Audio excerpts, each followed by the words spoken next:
അങ്ങനെയാണെങ്കിൽ അള്ളാഹുവിനോട് മാത്രം ചോദിച്ചാൽ പോലെ പിന്നെ എന്തിനാണ് ഭീമ അതുപോലെ അദ്ദേഹത്തിന്റെ പൗത്രനായ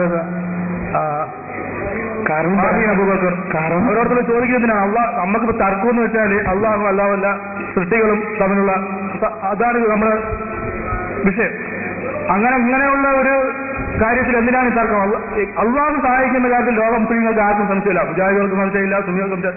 അള്ളാഹു മാത്രമേ സഹായിക്കുള്ളൂ. എങ്കിൽ അള്ളാഹുവിനോട് മാത്രം ചോദിച്ചാൽ പോരെ, എന്തിനാണ് ഈ ഔലിയാക്കളോട് നിങ്ങൾ വിശ്വസിച്ചിരിക്കുന്ന ആൾക്കാരോട് സഹായം ചോദിക്കുന്നത്? മറ്റവരോട് സഹായം ചോദിക്കൽ ശിർക്കാണോ അല്ലയോ? മുജാഹിദ് ജമാഅത്ത് പോലത്തെ പ്രസ്ഥാനങ്ങൾ പറയുന്ന ശിർക്കാണെന്ന മാഹിയും വലിയുള്ളാനെയോ മുഹീദ്ദിനെയോ ഒരാൾ വിളിച്ചാൽ സഹായം ചോദിച്ചാൽ അവൻ കാഫിർ മുശ്രിക്കാണെന്നാണ് മുജാഹിദിന്റെ വാദം. അപ്പൊ അതിനൊക്കെ പോയി ഇപ്പൊ എവിടെ എത്തി? എന്തിനാണ് ചോദിക്കുന്നത്? അള്ളാഹുവിനോട് ചോദിച്ചാൽ പോരെ, മറ്റുള്ളവരോട് എന്തിനാണ് ചോദിക്കുന്നത് എന്ന ആ രണ്ടാമത്തെ ചോദ്യമാണ്. ഒന്ന് ശിർക്കാണോ ഇല്ലയോ? ശിർക്കല്ല എന്ന് സമ്മതിച്ചു, അൽഹംദുലില്ലാഹ്. ഇനിയിപ്പോ അള്ളാഹു അല്ലാത്തവരോട് എന്തിനാണ് ചോദിക്കുന്നത്? അതിന്റെ മറുപടി അള്ളാഹ് തന്നെ പറഞ്ഞിട്ടുണ്ട്. ഇന്നമാ വലിയുക്കുമുല്ലാഹു വറസൂലുഹു വല്ലദീന ആമനു ബില്ലദീന യുഖീമൂന സ്വലാത്ത. അള്ളാഹു നിങ്ങളെ സഹായിക്കും, റസൂലും സഹായിക്കും, ഈമാനിൽ പരിപൂർണതായ മുഅ്മിനീങ്ങളെ നിങ്ങളെ സഹായിക്കുമെന്ന് പറഞ്ഞ അള്ളാഹുവിന്റെ ഓർഡറാണ്, അള്ളാഹുവിന്റെ നിർദ്ദേശമാണ്. അതുകൊണ്ടാണ് കുഞ്ഞുകളെ അള്ളാഹുവിന്റെ അയാക്കന്മാരോട് സഹായം ചോദിക്കുന്നത്. മാത്രമല്ല അള്ളാഹുവിന്റെ റസൂലും സഹായം ചോദിക്കാൻ ഞാൻ വിഷയാവതരണത്തിൽ തന്നെ ഒരു ഹദീസ് പറഞ്ഞിരുന്നു. എന്ത്? നിങ്ങൾ വിജനമായ സ്ഥലത്ത് ചെന്നപ്പെട്ടാൽ അവിടെ നിങ്ങളെ സഹായിക്കാൻ ആരുമില്ല എങ്കിൽ നിങ്ങൾ യാ ഇബാദല്ലാഹ്, അള്ളാഹുവിന്റെ അബ്ദാരികളാകുന്ന വലികളെ എന്നെ നിങ്ങൾ സഹായിക്കണേ, എന്നെ നിങ്ങൾ സഹായിക്കണേ എന്ന് വിളിക്കണമെന്ന് റസൂലുള്ളാഹിന്റെ നിർദ്ദേശമുണ്ട്. മാത്രമല്ല എങ്കിൽ പിന്നെ ഡോക്ടറെ ഒന്നും കാണാൻ പോകണ്ട. പിന്നെ അത് അള്ളാഹുവിന്റെ ഔലിയാക്കന്മാരിൽ മാത്രമല്ലല്ലോ, ഇപ്പൊ ഡോക്ടർ തന്നെ രോഗം മാറ്റിയില്ല എന്ന സംശയത്തിലാണല്ലോ. ഞങ്ങൾക്കാണെങ്കിൽ ഔലിയാക്കന്മാർ സഹായിക്കുമെന്ന് യാതൊരു തർക്കമില്ല, ഉറപ്പാണ്. പക്ഷേ ഡോക്ടർ ചിലപ്പോൾ രോഗം മാറ്റി കൊടുക്കുന്നുണ്ട്, മാറ്റിക്കാതെയിരിക്കുന്നുണ്ടല്ലോ. ഡോക്ടർ ചികിത്സ കൊണ്ട് രോഗം മാറുന്നുണ്ട്, ഇല്ലാതിരിക്കുന്നുണ്ടല്ലോ. എങ്കിൽ പിന്നെ ഡോക്ടറെയും കാണാൻ പോകണ്ട. അള്ളാഹിനോട് അസുഖം വന്നാൽ അള്ളാഹിനോട് മാത്രം ചോദിച്ചു എന്ന് ആരും വിചാരിക്കുന്നില്ലല്ലോ. മുജാഹിദായാലും ജമാഅത്തായാലും സുന്നിയായാലും അങ്ങനെ ആരും വിചാരിക്കുന്നില്ല. മറിച്ച് ഡോക്ടർ അള്ളാഹുവിന്റെ ഒരു കാരണമാണ്. ഡോക്ടർ രോഗം മാറുവാനുള്ള ഒരു കാരണം. രോഗശമനം എന്ന പ്രവർത്തനം സൃഷ്ടിക്കുന്ന ആരാണ്? അള്ളാഹുവാണ്. ആ രോഗശമനം ഡോക്ടറാകുന്ന കാരണം മുഖേന ഇവിടെ നടപ്പിൽ വരുന്നു. മുഹീദ് ശൈഖ് അള്ളാഹു സഹായിക്കാനുള്ള ഒരു കാരണം മാത്രമാണ്. അള്ളാഹു സൃഷ്ടിക്കുന്ന സഹായം മുഹീദ് ശൈഖ് മുഖേന നമ്മളിലേക്ക് എത്തുന്നു. മുഹീദ് ഒരു കാരണം മാത്രമാണ്. ഈ വിശ്വാസമേ സുന്നികളുള്ളൂ. ഡോക്ടറെ പറ്റി നാം എന്താണോ വിശ്വസിക്കുന്നത്? ഒരു കാരണം, രോഗം മാറുവാനുള്ള ഒരു കാരണം. അതുപോലെയാണ് മുഹീദ് ശൈഖും റിഫായി ശൈഖും അള്ളാഹുവിന്റെ ഔലിയാക്കന്മാരും. അപ്പോൾ വാസ്തവത്തിൽ ചോദിക്കുന്നത് ആരോട് തന്നെ? അള്ളാഹുവിനോട് തന്നെ.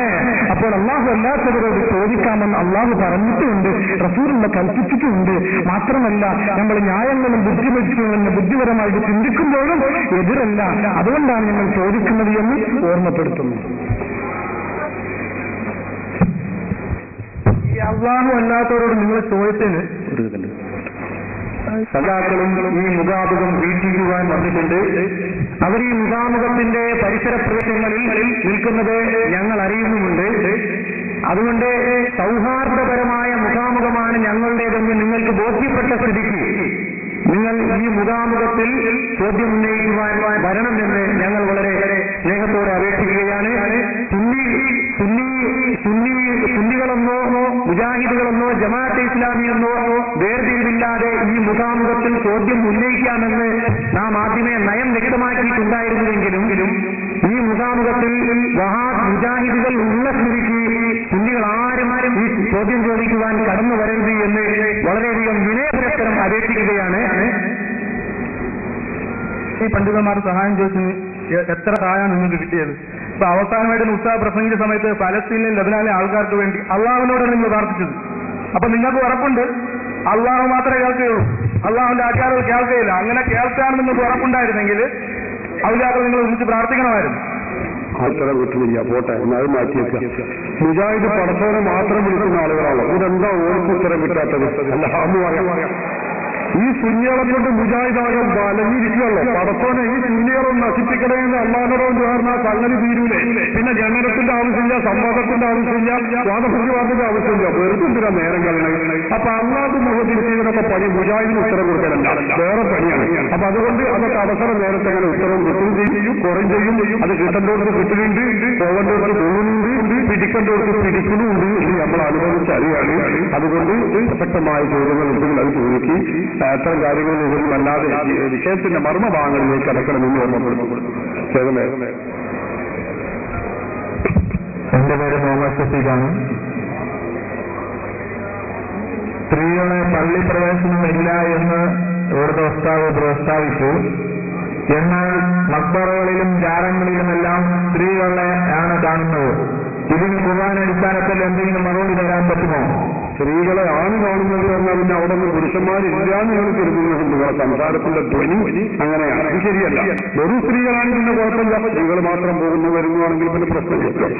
ഇതങ്ങനെയല്ല പ്രശ്നം. നമ്മുടെ പ്രശ്നം അതല്ല. അന്യപുരുഷന്മാരോട് കൂടെയുള്ള ജമാഅത്തുകളിൽ സ്ത്രീകൾ പങ്കെടുക്കുന്നത് പാടില്ല എന്നാണ് നമ്മൾ പറയുന്നത്. സ്ത്രീകൾ മാത്രം സംബന്ധിക്കുന്ന ഒരു മക്ബറ അല്ലെങ്കിൽ ഒരു സ്ഥലമാണെങ്കിൽ അത് കുറ്റപ്പെടുത്തേണ്ടതില്ല. നമ്മുടെ ചർച്ച അതല്ല. അന്യപുരുഷന്മാർ പങ്കെടുക്കുന്ന ജമാഅത്തുകളിൽ സ്ത്രീകൾ പങ്കെടുക്കാൻ വേണ്ടി പുറപ്പെട്ടു പോകാൻ പാടില്ല. ഇതാണ് നമ്മൾ പറയുന്നത്.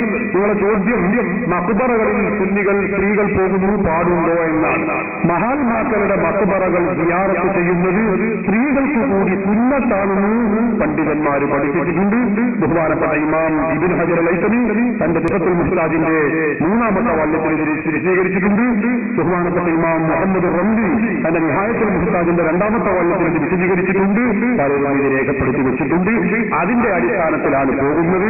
നേരത്തെ സൂചിപ്പിക്കപ്പെട്ടതുപോലെ സുന്നത്താണ്. പക്ഷെ സ്ത്രീകൾ പോകുമ്പോൾ അവർ ഇസ്ലാം വിരോധിച്ച കാര്യങ്ങൾ ചെയ്യാൻ പാടില്ല, ഹറാമായ രൂപമുണ്ടാകാൻ പാടില്ല. അത് തെറ്റാകുന്നതാണ്. ഈ കാര്യം പ്രത്യേകമായി ശ്രദ്ധിക്കേണ്ടതാണ്.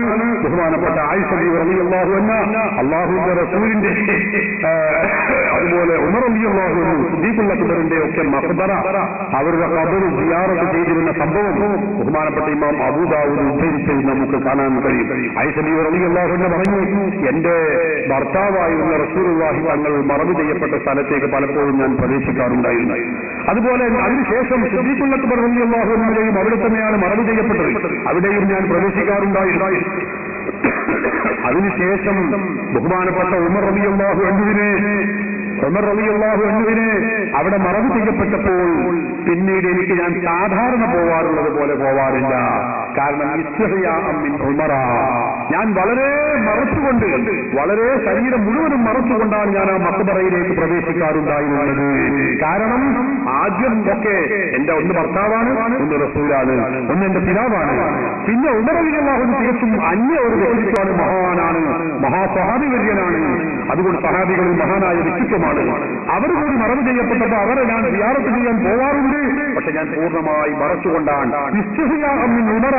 വഫാത്തായി അവരിൽ കിടക്കുന്ന ഉമർ റളിയല്ലാഹു അൻഹുവിനെ തൊട്ട് ഞാൻ ലജ്ജിച്ചതിന് വേണ്ടി, ഹയാ ഉണ്ടായതിനു വേണ്ടി എന്ന് ബഹുമാനപ്പെട്ട ആയിഷ റളിയല്ലാഹു അൻഹ പറയുന്ന ഹദീസ് ഇമാം അബൂ ദാവൂദ് ഉദ്ധരിച്ചതായി നമുക്ക് കാണാൻ കഴിയും. ആയിഷ റളിയല്ലാഹു അൻഹയിൽ നിന്ന് തന്നെ ഇമാം മുസ്ലിം ഉദ്ധരിച്ച മറ്റൊരു ഹദീസിൽ കാണാം.